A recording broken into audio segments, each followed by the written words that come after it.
Et bonjour à toutes et à tous, bienvenue sur la collection métal. Aujourd'hui, petite vidéo d'update de ma collection. Ça commence directement avec un disque que j'avais oublié de présenter la dernière fois, hein. Je l'avais mis de côté parce que je l'avais écouté pour le coup. C'est un live de Dokken. Dokken, c'est un live mais au Japon, voilà. Oui, ça s'appelle Beast from the East, et j'avais jamais écouté Dokken de ma vie, donc je l'ai écouté qu'une fois, hein. Il y a un petit moment déjà, je m'en souviens plus trop, mais de ce que j'ai compris, c'est que c'était une sorte de heavy avec un peu une touche assez mélodique, assez FM. Ça avait l'air vachement sympa, avec des bons gratteux, un bon chanteur, donc j'ai hâte de découvrir ça. Après, en fait, je m'étais pas rendu compte que c'était un live et j'aime pas trop découvrir des groupes avec juste un live. Mais bon, voilà, Dokken, en tout cas, ça m'a donné envie de découvrir la suite. Petit café parce que c'est tôt le matin. Alors, ensuite, donc j'ai fait un voyage à Bordeaux pour aller voir des amis, et en fait, j'ai dû commencer à prendre un TER pour aller à Nantes, sauf que le TER est arrivé en retard, ce qui a fait que j'ai raté mon train. Ils m'ont proposé de le décaler 5 heures après. Voilà, bon, j'ai pas eu trop de choix, hein, j'ai dit oui. Et donc en fait j'étais à Nantes et il était assez tôt le matin et je me suis dit bon bah quitte à être à Nantes et avoir une mauvaise expérience, autant aller voir les disquaires. Ce que j'ai fait, je suis allé dans un premier temps à la Fnac, qui était le premier magasin qui ouvrait. J'y suis allé sans grande intention, hein, parce que c'est cher la Fnac. Je pense que si t'achètes tous tes CD à la Fnac, ça te revient extrêmement cher et t'achètes pas grand chose au final. Voilà, j'ai regardé un peu les bacs à vinyle, les bacs à CD, voilà, histoire de me faire plaisir. Il y avait un vinyle de Heisters qui était genre à 13 balles, un truc comme ça, un truc récent en plus. Je me suis dit tiens c'est marrant, mais je l'ai pas pris parce que bon voilà, je sais pas pourquoi ils ont bradé ce truc d'Heisters, mais bref. Voilà, je regarde dans les CD, puis au bout d'un je tombe sur quelque chose et je me dis ah ah, c'est en fait c'était pas mal bradé, hein. C'était à genre à 7-8 euros, quelque chose comme ça. Pour la Fnac c'est pas mal, et en fait c'est le dernier album de Stratovarius, et moi je suis très fan de, je pense si vous suivez un petit peu la chaîne de, on va dire de power metal européen, de speed mélodique et tout. Et Stratovarius, bah, ça fait partie de ces groupes que j'affectionne énormément, et j'avais toujours pas ce dernier album, Survive. J'avais écouté 2-3 extraits quand il était sorti, notamment le morceau Firefly qui m'avait un peu énervé.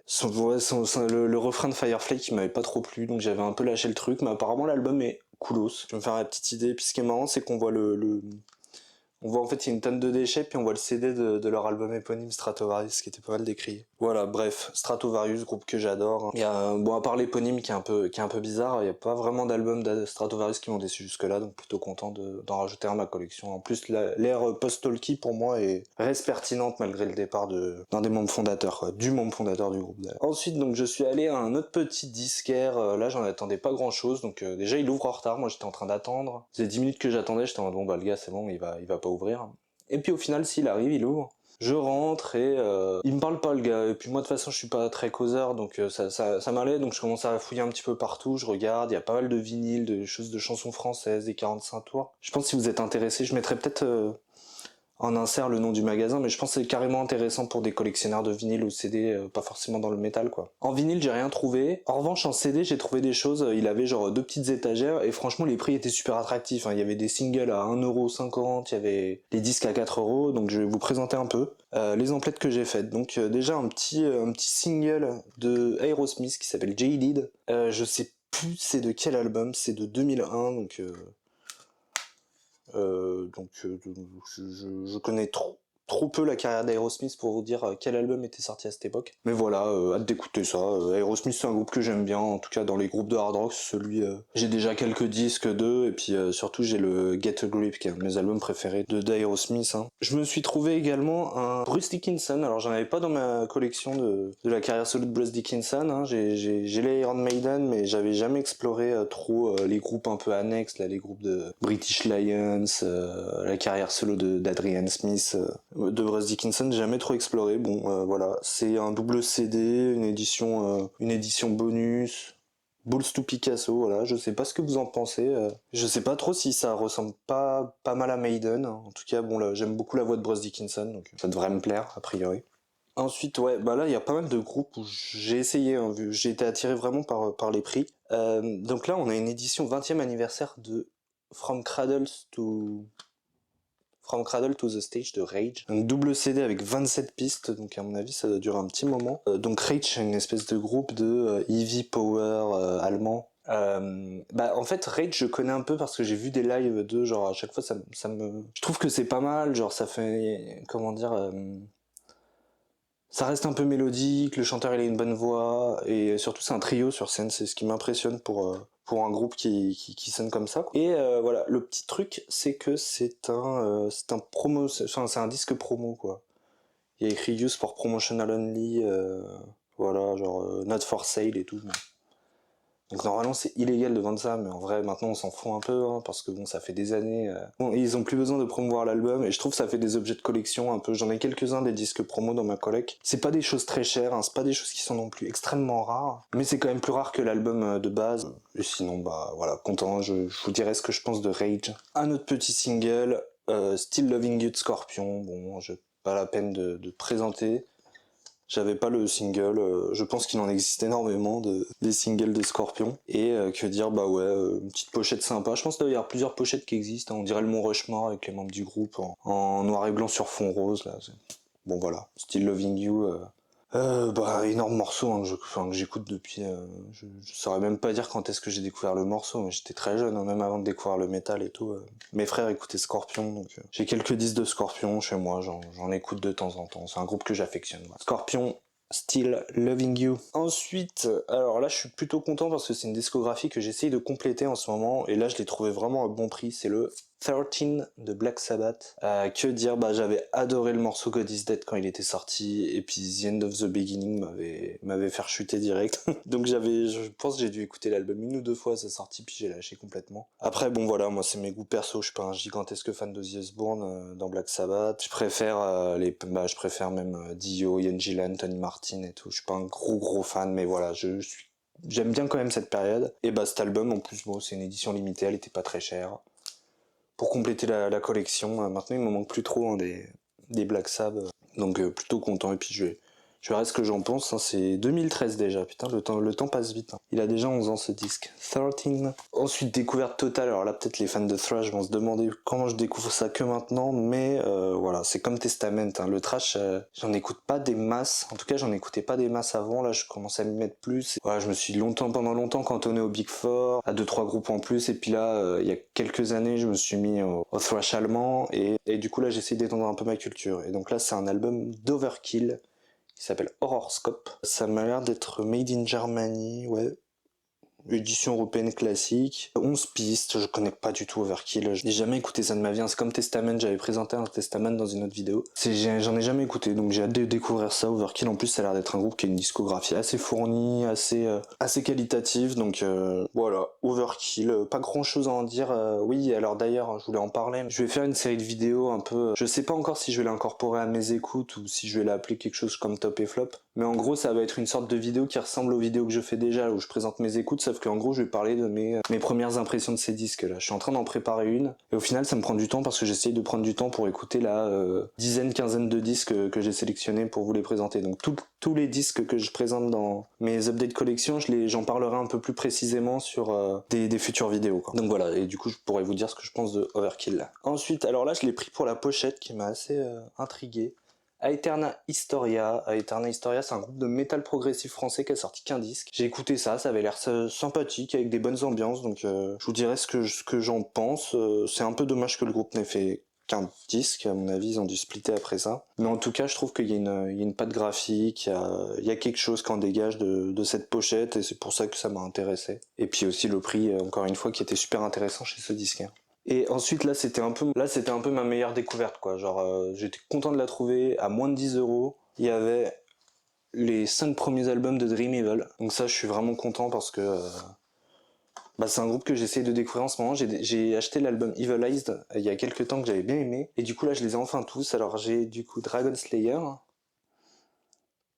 Leur premier album qui est vachement chouette, avec des super morceaux qui se retiennent trop facilement, quoi. Donc Evilized que j'ai en double, mais bon ça dans ma collection ça me gêne pas d'avoir des doubles tant que c'est des formats différents. Il y a pas mal de disques que j'aime beaucoup, que j'ai en plusieurs éditions. Bon là c'est Evilized. Ensuite In the Night, United et The Book of Heavy Metal, voilà. Dream Evil, un groupe qui est un peu connexe à Hammerfall parce que Sur le premier album d'Hammerfall, Glory to the Brave, il y a le chanteur de Dream Evil qui a été invité à faire des chœurs, et le producteur de l'époque, Fredrik Nordström, a trouvé qu'il avait une voix super cool. Et à côté de ça, le bassiste de Dream Evil était un ami du chanteur de Hammerfall, et en fait il a été invité à faire... Non, il a été invité à écrire une chanson sur leur premier album, après il a ramené son pote qui était le chanteur, etc. Bref, en gros il y a une histoire autour de ça que je raconterai sur mes vidéos d'Hammerfall. Bah sur la prochaine qui devrait arriver, je sais pas quand, faut que je trouve la motivation à faire, c'était très long à faire cette première vidéo, surtout que je l'ai faite 2 fois, mais ouais, je perds pas la motivation de faire ces vidéos, mais juste, en ce moment c'est un peu compliqué, pas mal de choses à faire, et bon, j'essaierai de trouver le temps quoi. Et enfin, en plus des 5 premiers disques de Dream Evil, il y avait le 6ème, donc je me suis dit voilà, la boucle est bouclée, ça va être un peu, enfin...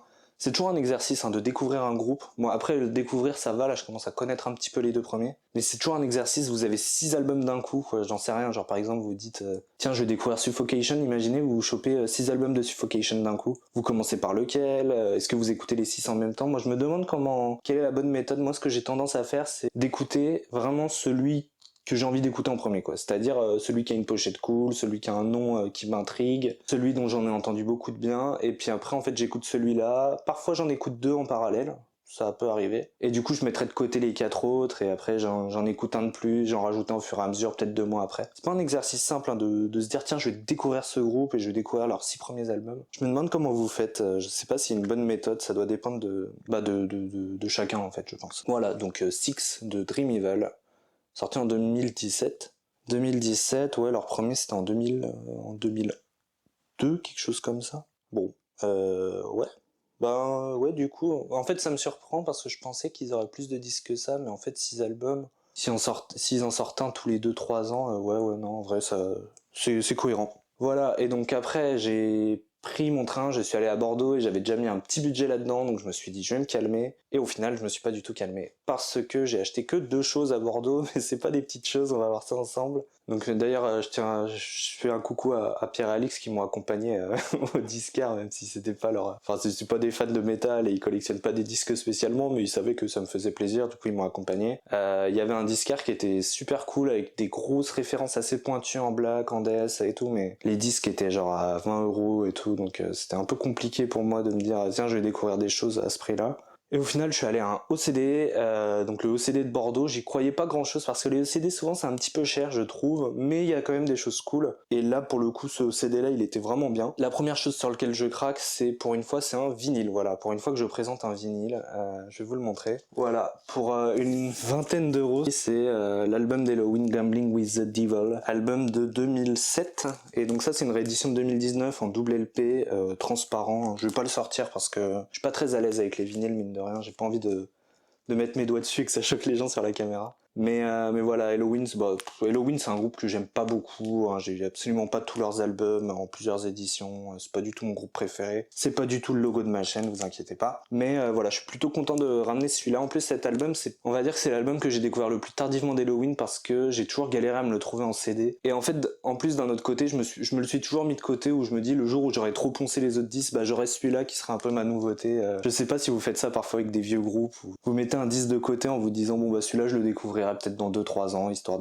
que si le groupe a pas énormément d'activité, ça me fera quand même un nouvel album tout seul à découvrir. J'ai un peu fait ça avec ce Gambling with the Devil. Encore hier je me réécoutais le morceau The Saints, et vraiment c'est un morceau que j'adore. Pour moi c'est un excellent disque de la période Andy Deris, voilà. Bon après Halloween, il y en a beaucoup qui se sont arrêtés aux 3 premiers quoi, mais pour moi c'est vraiment un groupe qui a une carrière qui est très riche, puis bon là, pour moi c'est les pochettes là, vous savez un peu comme...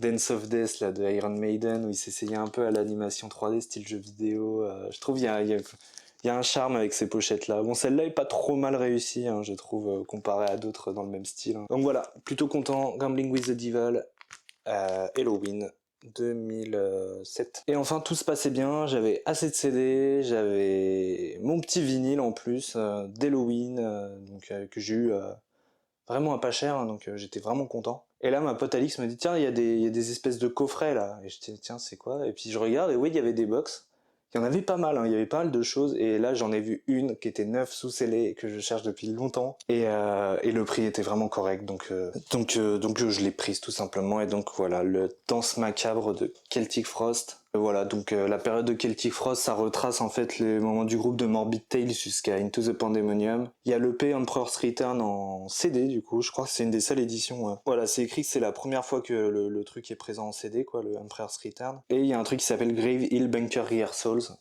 Voilà, ils sont tous là, je pense que je mettrai des petits inserts. Et sinon, voilà, je vais pas ouvrir la box, peut-être que je la montrerai dans une autre vidéo où on parlera de box un peu. C'est histoire de pas faire la vidéo trop longue, mais en gros, il y a un poster, il y a un livret avec des interviews, des explications sur les albums, il y a donc les 5 disques. Et voilà, il y a un petit patch, il y a aussi un petit pins. Donc trop content, ces derniers temps, je me suis réécouté du Celtic Frost du coup. Et ça fait du bien, ce groupe je le trouve vraiment excellent, même si c'est vraiment un son qui est très bizarre, quoi. Pour moi, Celtic Frost, c'est un peu comme Voivod pour moi, on va dire, dans mes grilles d'écoute, c'est que c'est des artistes qui m'ont toujours fasciné, mais leur musique au premier abord, j'arrivais pas à accrocher, et en fait, à force d'écouter, et de me forcer et d'écouter, bah, c'est vraiment des artistes que j'adore. Donc voilà. Celtic Frost, il n'y a pas Cold Lake, et il n'y a pas Monothéiste, il n'y a pas Vanity Nemesis non plus. Donc voilà, c'est une box qui fait une bonne moitié de la carrière du groupe, quoi, on va dire. Et donc enfin, après Bordeaux, j'ai pris un avion directement pour aller à Tokyo, où je suis allé au Tower Records, m'acheter des petits CD japonais. Non, pas du tout. C'est mon ami Thomas, que je salue, qui est allé au Japon, et quand j'ai appris ça, je lui ai dit ah ouais, t'es vers Tokyo? Il m'a dit ouais, et je lui ai parlé du Tower Records, là, la fameuse tour japonaise, là où il y a plein de CD, de vinyle. Moi, j'y suis jamais allé au Japon. Et en fait, il m'a dit ouais, bah je suis pas loin, tu veux que je te chope quelque chose? Et en fait, non seulement il m'a chopé des trucs, mais il me les a offerts, donc c'est super gentil à lui. En plus, il y a pas mal de disques, donc je lui ai demandé des disques de ce fameux groupe que j'aime pas énormément, Halloween. Donc voilà, petite première fois que je crois que je monte 2 exemplaires du même disque dans une vidéo update, mais voilà, le Gambling with the Devil avec le petit hobby. Alors je pense quand même que ça c'est des éditions qui sont taillées pour l'exportation. Je sais pas si vous avez remarqué, mais à la Fnac, à Gilbert Joseph en ce moment, en fait ils vendent des trucs japonais directement à 20-30 balles. J'ai l'impression que les japonais ils ont compris qu'on était vraiment clients de juste d'avoir l'album avec un hobby.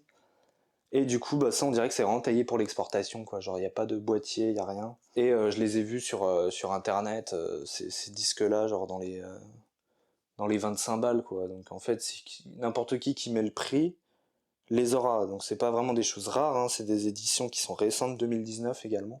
Mais voilà, je trouve que déjà c'est un cadeau. Ensuite, ça a été acheté directement au Japon. Donc je trouve que ça va parfaitement se mettre dans ma collection, ces petits disques. Donc voilà, Gambling with the Devil, Rabbits Don't Come Easy. Alors ouais, je lui ai demandé celui-là parce que c'est mon premier Halloween. C'est celui qui m'a introduit au groupe. Pas mal décrié. Moi, c'est un album que j'adore. Et voilà, avec le petit lapin.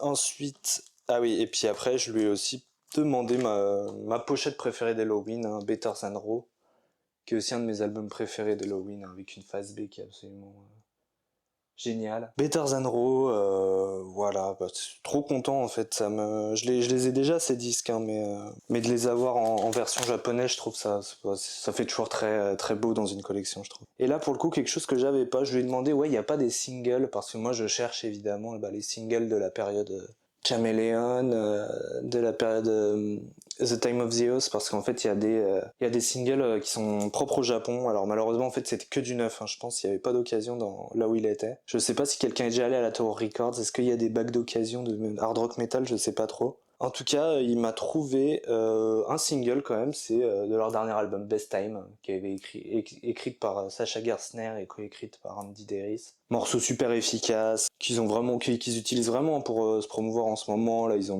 mis la chanteuse Archie dans le clip, ils ont mis le paquet, quoi. Et ce qui est stylé avec le hobby, alors je sais pas si ça se verra bien là, mais c'est qu'en gros le hobby suit l'artwork. J'ai un peu peur de les ouvrir tous ces disques parce que j'ai peur que le hobby en fait soit pas attaché à la pochette, ce qui fait qu'il tomberait, donc il pourrait s'abîmer ou se perdre. Mais j'ai quand même envie d'ouvrir le single Best Time parce que je l'ai pas dans ma collection pour pouvoir me l'écouter. Les autres je les ai déjà, donc ça va. Même voilà, du coup le Gambling with the Devil je l'ai en vinyle même, donc donc voilà. Écoutez, je crois que c'est tout, hein. C'était quand même très chargé. En tout cas, je refais un coucou à Pierre et Alix, merci pour l'accueil. Je refais un coucou à Thomas, merci pour les disques japonais et au cool moment qu'on a passé ensemble. Je vous dis à très bientôt. Du coup, bah, je sais pas encore ce que je vais faire par la suite. Là, en ce moment, c'est un peu compliqué. J'ai pas mal de choses perso qui se passent et du coup, bah, je sais pas trop. J'ai bien envie de faire une vidéo mes écoutes où je vais parler justement bah, de certains disques que j'ai présentés dans ma collection. J'aimerais bien faire aussi une vidéo mes écoutes de choses que j'écoute en ce moment, qui sont déjà dans ma collection depuis longtemps, que je connais et tout. Ce que je trouve c'est quand même assez intéressant aussi. Et bah du coup la vidéo sur Glory to the Brave elle est déjà écrite, il faut que je la tourne et que je la monte et là ça va être ça va être moi face à ma motivation. Et aussi bah je sais bah pour ceux qui sont restés, vous me direz ce que vous en pensez, mais j'avais peut-être un petit concept de vidéo, c'est en gros je prends un groupe un peu au hasard dans ma collègue, genre j'en sais rien, Borknagar, voilà, je prends Borknagar et je dis bon bah moi j'ai 3 albums de Borknagar, j'adore celui-là j'ai pas trop compris, celui-là je l'ai pas trop écouté, il m'en manque pas mal et du coup en fait je parle un peu de mon rapport avec le groupe, un rapport qui est soit je connais très bien le groupe, soit je le connais pas trop, soit ça m'a pas trop plu, soit j'ai beaucoup aimé mais j'ai pas trop découvert. Et du coup en fait bah en commentaire on se donne nos opinions sur le groupe en question quoi, genre si vous connaissez bien, si vous êtes trop fan du groupe que vous avez tous les disques et en fait ça permet un peu d'échanger sur un groupe en particulier. Enfin j'ai bien aimé la vidéo Hammerfall où on présente une discographie, des recherches et on essaie de découvrir des choses. Je pense que c'est bien aussi qu'on parle un peu d'opinion quoi, genre de goût, de ce qu'on aime sur tel ou tel disque, etc. Je pense que c'est quand même le plus important parce que moi c'est ce que j'ai un peu envie de développer sur la chaîne, c'est que chacun puisse un peu donner son point de vue, qu'on puisse échanger et tout. Donc voilà, vous me direz ce que vous en pensez et puis bah du coup on se dit à très bientôt pour je sais pas trop quoi encore, mais on se dit à très bientôt. Allez ciao et puis bonne fête aussi si je poste la vidéo aujourd'hui. Bon réveillon de Noël et puis bonne année si je poste pas de vidéo d'ici là. Allez ciao.